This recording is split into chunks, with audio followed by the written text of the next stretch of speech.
défi pour l'exercice de la démocratie, pour un vivre ensemble harmonieux, mais surtout pour faire société ensemble. C'est pourquoi le GRIPEL et le GRAM, groupe de réflexion des associations de migrants, a désiré se mobiliser et organiser cette journée destinée d'une part aux professionnels du monde associatif, mais aussi aux administrations communales et surtout, plus largement encore, à tout citoyen. Encore merci d'être là. Cette initiative est le point de départ, nous vous l'expliquerons au cours de cette journée, d'actions de sensibilisation pour une plus grande participation des personnes étrangères aux élections locales. Elle a pour objectif notamment de mieux comprendre le comportement électoral des non-belges, mais aussi d'échanger sur les bonnes pratiques et sur l'expérience de mandataires ou de représentants de partis politiques dans la vie politique locale. Au cours de cette journée, nous aurons l'occasion de nous informer sur le droit de vote des personnes étrangères, bien sûr, un aspect un peu historique, mais surtout sur la participation et la représentation politique des citoyens d'origine étrangère en Belgique. Et nous entendrons, je l'ai déjà brièvement évoqué, des représentants des différents partis qui viendront nous faire part de leur expérience, mais aussi de leur positionnement dans le débat qui anime notre société sur cette question importante. Et ce, pour toute la durée de la journée, à Michael Hulseman, qui sera adjoint au GRIPEL. Merci. Merci beaucoup, monsieur le directeur. Comme vous l'aurez remarqué, monsieur Simon a remplacé, avec le talent qu'on lui connaît, madame Fernandez, présidente du GRIPEL, mais qui s'est excusée puisqu'elle est retenue par d'autres engagements. Alors, tout d'abord, il faut plus ou moins remettre aussi l'idée de cette journée dans son contexte. Évidemment, nous avons une année électorale qui va précéder une autre année électorale, et il semblait important, à l'heure actuelle, de faire un point sur la place des personnes étrangères dans la vie politique. Alors, on a voulu que ce soit une journée qui soit chronologiquement distincte, avec deux panels, mais entre les panels, des interventions plus académiques, plus théoriques, mais toutefois ludiques et pédagogiques. Comme vous le savez, il faut pouvoir aussi, à un moment donné, faire face aux impondérables, et nous avons M. Pierre Verjans qui devait venir nous faire un exposé qui est malheureusement cloué au lit par de méchants microbes, et nous avons dû nous adapter. Nous l'excusons bien évidemment, puisqu'il comptait vraiment participer, je pense qu'il a fait vraiment le nécessaire, mais malheureusement des fois la santé passe avant tout. Et donc nous avons le plaisir d'avoir deux anciennes doctorantes qui sont maintenant donc des chercheuses aguerries, dont une depuis le mois d'octobre 2017, et je tiens encore à la féliciter, puisque nous avons le plaisir, et elles nous font l'amitié, de venir maintenant sur scène devant vous, à la place de venir cet après-midi. Et donc, j'ai le plaisir de vous présenter Louise Nikolić. Je vais prendre mes petites notes pour ne pas faire l'impair. Louise Nikolić est donc la nouvelle docteure en sciences politiques et sociales, et elle travaille au CEVIPOL de l'ULB, l'Université libre de Bruxelles, qui est le centre d'études de la vie politique. Et à ses côtés, puisque nous avons la chance de les avoir toutes les deux ici, nous avons Daniela Vintila, qui est chercheuse postdoctorale au CEDEM, le CEDEM qui est le centre d'études de l'ethnicité et des migrations de l'ULiège, puisque maintenant l'ULG s'appelle l'ULiège.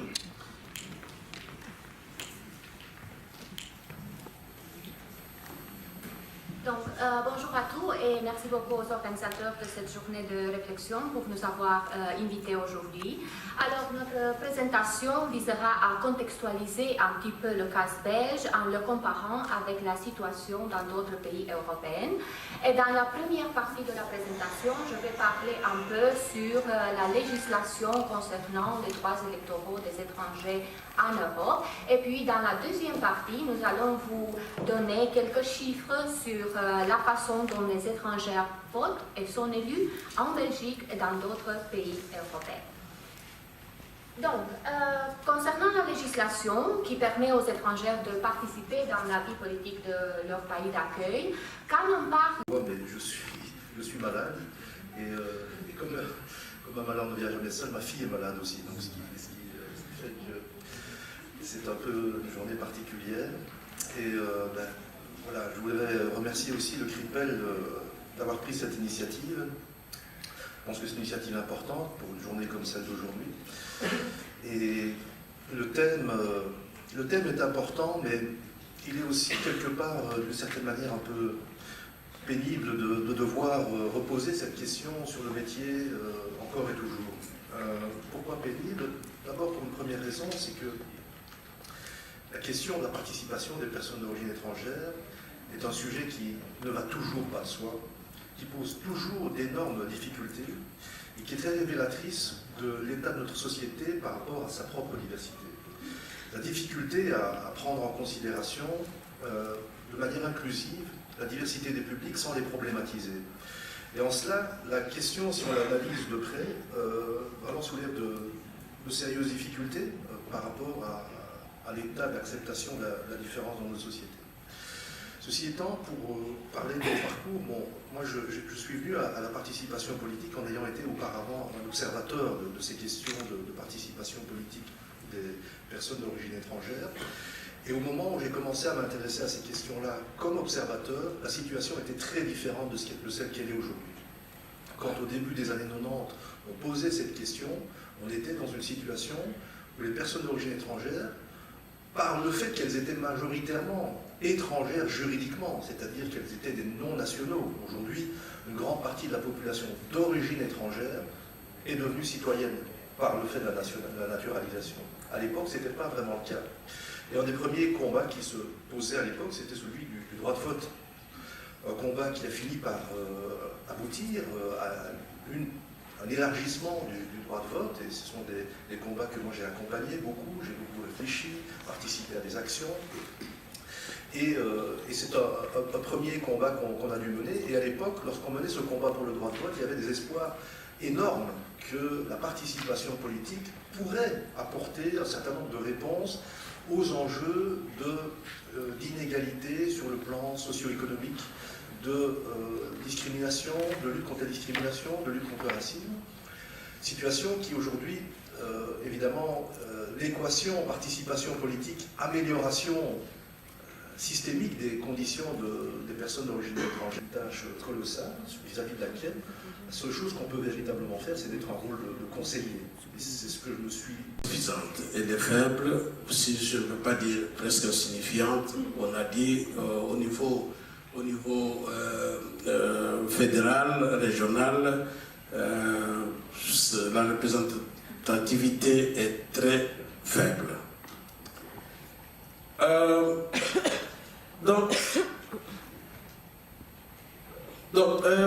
nous pouvons aussi dire que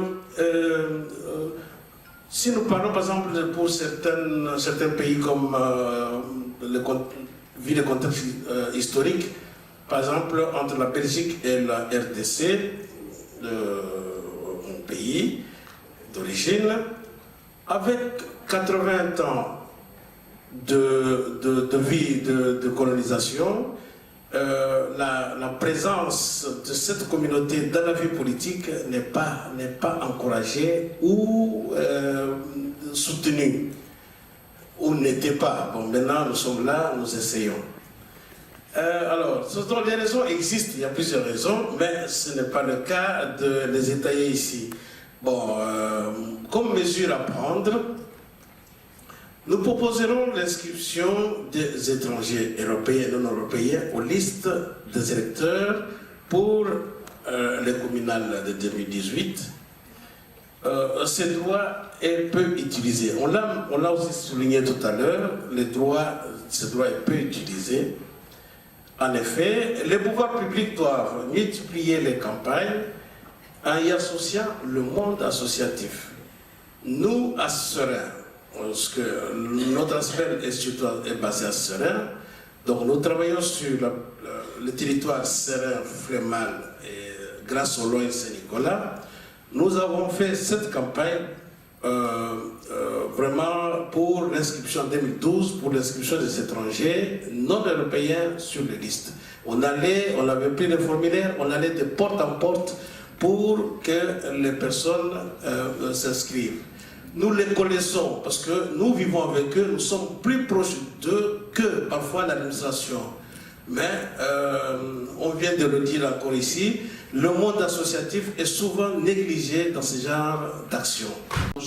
Ça fait partie de moi et ça implique une série de sensibilités, certainement une grille de lecture et d'analyse différente de certains de mes collègues élus, mais je ne me définis pas par ça, pas plus que je me définis comme étant une femme ou une jeune, etc. Tu parlais tout à l'heure, Hassan, d'action universaliste. Ben, clairement, moi, j'ai été élue comme liégeoise au service de tous les Liégeois et j'espère, j'ose croire que pour mon parti aussi, je représente autre chose que ça. Maintenant, je vais quand même répondre à cette question parce que malgré tout, ces identités métisses et plurielles, comme c'est dans la question, elles font partie de moi. Et mon histoire personnelle, je l'ai évoqué tout à l'heure, m'a amené très tôt à devoir composer avec déjà deux identités et nationalités à un moment donné différentes. Et la plupart de mes repères et appartenances ont été très très tôt bouleversés, pour ne pas dire explosés. Et donc, quelque part, moi je me suis construite en marge de tout ça. Et la nationalité belge a constitué, je le disais tout à l'heure, un choix, mais aussi quelque part un ancrage. Ça m'a permis enfin de me définir d'une certaine façon, puisque pour ma famille croate, j'étais vue comme à moitié serbe, pour ma famille serbe, j'étais vue comme à moitié croate, et au moins maintenant, je suis belge aux yeux de tout le monde.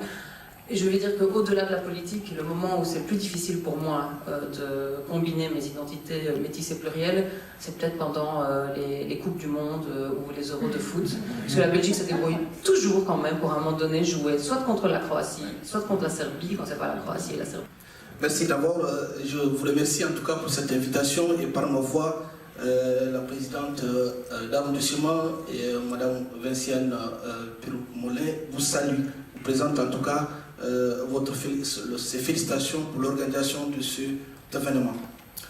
Eh bien, la première question posée, votre parcours, il m'a fallu envoyer un message aux organisateurs pour demander lequel de parcours.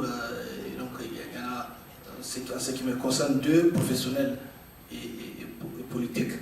Et donc, il m'a été donné comme réponse de procéder comme cela. Donc je vais commencer par présenter mon parcours professionnel et puis le parcours politique, qui est un parcours, je peux dire, très court. Et donc alors, sur le plan professionnel, je suis professeur en sciences sociales et coordinateur de projet au sein de l'ASBEL AGS Telefi. Ici, les appartenances multiples doivent être des atouts et non des freins dans la participation politique des personnes d'origine étrangère. Les besoins entre les autochtones et les personnes étrangères ou d'origine étrangère ne sont pas les mêmes. Si pour le premier, il aspire à vivre dans la tranquillité, la paix, etc., le deuxième ont des besoins tout autres. Même si la question de vivre ensemble en paix avec son voisin est primordiale, ils ont besoin de parler notre langue, de découvrir nos cultures, la culture du travail, la culture sociale, la culture de l'administration, de la justice, etc. La relation entre les entreprises. C'est la raison pour laquelle on passe beaucoup de temps sur cette catégorie de population. Et je vous remercie. Merci Marie.